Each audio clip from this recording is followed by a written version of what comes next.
So there are many theories towards play, and we're gonna go deeper after this. But in general, there are three main subtracts of occupation. The first one is play is as an activity having certain characteristics. The second one is as a developmental phenomenon towards the child itself. And the third one is as an experience or state of mind of someone. So play, like any other activity, takes place within context, which denotes the individual environments and their personal, physical, and social elements of each environment. Many play theories describe play as categories of activities in which the children engage. These include activities such as games, building and construction, social play, pretend play, sensory motor, and symbolic or dramatic play. The most unique thing about play is because their activity change over time and reflect their development as they grow older. In Project Theory of Child Development, the very first stage of a play is the sensory motor or exploratory play. This kind of play begins at birth and usually lasts through 1 to 2 years old only. So during this period, you will notice the children start to put everything into their mouth because they are learning about the world through their senses because they want to interact with their surroundings. So you may see them like they touch anything, they lick, they also bang and even throw the toys away. So the next one is constructive play. Constructive play predominates during preschool years and remain high during middle childhood, adolescence, but become more abstract. It may also develop into arts and craft because constructive play is much more bigger. Use their thinking like the cause it has cause and effect. It learns about identify, organize, and sort things. The next kind of play is the symbolic play or pretend play. It develops at the end first year, peaking around 5 years of age, and may evolve into dramatic and social dramatic play. So during this kind of age, they may learn and absorb many information through the screen time like television or handphones because during this time below after 5 years age they have started to develop their EQ emotional intelligence as well as recall emotion. So the upper level is the social play. So children use role play to learn more about social system and cultural norms. There are four types of roles seen in each group play. The first one is functional role, such as pretending to be someone's occupation like a doctor or teacher. The next one is relational role, which means maybe you can take two friends or two siblings that will play like one become father, one become mother. The next one is the character role, which they imitate and learn anything such as what they saw from television and movies. And the last one is role with no specific identity. By time grow up, social play combined with motor play and develops into rough and tumble play. You will see that the children start to play with each other at parks, playground, or even with their cousins. So there are two scholars. They are always involved in play theories. The first one is Rubin. So Rubin say play is characterized by the following traits. Some of them are it express intrinsic motivation, focus on me rather than end, non-instrumental, and shows freedom from externally imposed rule, and most importantly, reveals active engagement in the activity. Takata, on the other hand, show some principles of play. The first one, it involves sensory, neuromuscular, or mental processes and is a complex set of behaviors characterized by fun. It proceeds within its own time and space boundary and involved in repetition of experience, exploration, experimentation, and imitation. As we all know, children is like a sponge. They are so quick to learn everything. Okay, another way of looking at play is in relation to function or how play influences adaptation. Play functions include processes, experiences, and purposes. Modern or contemporary theories emphasize the value of play in contributing to the child's development. They include using play to achieve optimal arousal, to develop comprehension, and the cognitive skills. So what is arousal? Arousal refers to our ability to maintain an optimal performance level and how alert we are in order to sustain our attention and complete tasks as the environment requires. Now this is very important because a child needs to be in an alert but calm state to be ready to engage in the learning task. So how can we achieve the balance of the arousal? Alright. The first one is the child needs to learn self-regulation. To increase the optimal level, we can start by doing alerting activities such as running in the playground, parks, run on sand, or even jumping, going to the monkey bar, swing, or anything like that. So, if it becomes too high, the child might feel anxious, fear, panic, and choke. So that's why we have to tone down because again, balance is the key. So what are activities that we can do to tone down the optimal level? We can take the child going inside, rest in the couch, read a book, writing, or even breathing technique. Alright, so what is ego function? Ego function refers almost to the conscience of individual. In psychoanalytic theory by Freud, ego includes perception of the external world, self-awareness, problem-solving, control of mental functions, and adaptation to reality. Meanwhile, historically, play has been described as the way a child develops the skills necessary for life. Now, as we recap, we go back from previous slide, we do know that play also involves in gross motor skills like jumping, running, hopping, and so on. They need to use their joints, more than two joints to move and to explore. It also as a way of working off their surplus energy, which means excess energy that needs to be expended. And lastly, for recreation and relaxation. Social cultural explanations include the development of social abilities, role development, and play's contribution to the culture.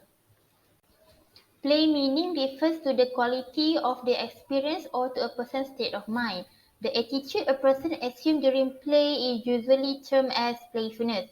According to Barnett and Kleber, playfulness consists of five dimensions, which are physical spontaneity, cognitive spontaneity, social spontaneity, manifest joy, and also involves sense of humor. Now, Knox, in his qualitative study, characterized between playful children and non-playful children. As for playful children, they show more flexibility and spontaneous in their play and social interaction.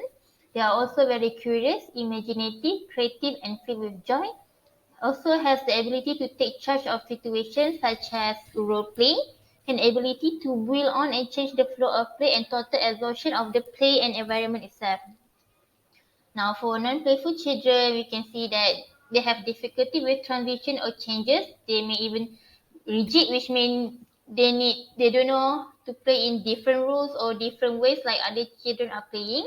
They express negative or immature affect of speech, often withdraw either physically or emotionally from play sequences, do not have control over situation, and tend to prefer adults or younger children to play along. Okay, lastly, we're gonna see play in occupational therapy. Play has always been a part of the pediatric occupational therapies, although its importance has altered over the years. There are many scholars in OT that define play. For example, Adolf Meyer wrote of work, play, rest, and sleep as being the four rhythms that shape human organization. As for Flory, he believes that intrinsic motivation as being central to play. Intrinsic motivation means something that motivates the child from their inner self and he or she not doing it for certain things like present or praise. It means also mean do something for its inherent enjoyment or personal satisfaction, but not for outcomes such as prizes or trophy. Robinson said play is used for the children to learn rules and roles. Richmond also play as the vehicle for communication and growth of the child.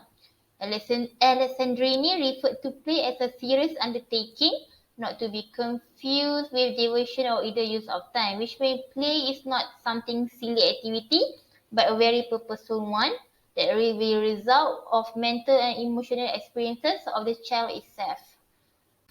In the late 1960s, Mary Riley described play along a continuum that she called occupational behavior. Through play, children learn skills and develop interests that later affect choices and success in work and leisure.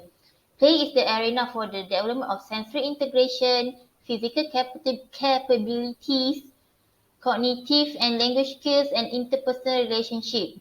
So in their play, children practice adult and cultural roles and learn to become a proactive members of society. We can see that through this hierarchy, she believed that play is the primary function of children. And then she described the drive has three hierarchical stages called exploration, competency, and achievement. Exploratory behavior is seen most in early childhood and is fueled by intrinsic motivation. Competency is fueled by effective motivation, a term defined by what as an inborn toward competence. And lastly, achievement is linked to goal expectancies and is fueled by a desire to achieve excellence. Before moving on to another two more scholars, we should know a bit about sensory integration in autism spectrum disorder, or we may also call it as SPD, sensory processing disorder. So what is it? Sensory integrated dysfunction is a disorder in which the sensory input is not integrated or organized appropriately in the brain and may produce varying degrees of problem in development, information processing, and behavior. Sensory inputs, which mean the five main senses: sight, smell, hearing, taste, and touch. And we have another three, which means tactile, vestibular, and proprioceptive. So what causes it? It's still unknown, but probably the result of both genetic and environmental factors. So how dangerous are these disorders? Because you make the child like behave unjustly and abnormal through social cues. Some of the implications are the child may be under responsive or over responsive to sensory input, especially towards light and sound. Their activity level also may be either unusually high or unusually low. So you can see that the child is either too active or too quiet, like stay sit in the corner, unable to process things around them. But most common, we can see that they have problem in gross or fine motor coordination, or either one of them or even both. We also may result in speech or language delays in their academic, and as behaviorally speaking, the child may become impulsive, easily distractible, too active, and general lack of planning. Alright, now we have another two, which are Pierce and Knox. Pierce studied object play in infants. She described three types of object rules by children. One, object property rules, that is, the child's internal representation of the properties of objects. Second one is object action rules, the repertoire of actions on the object. And third, object effect rules, those factors affecting object choice and keeping play enjoyable.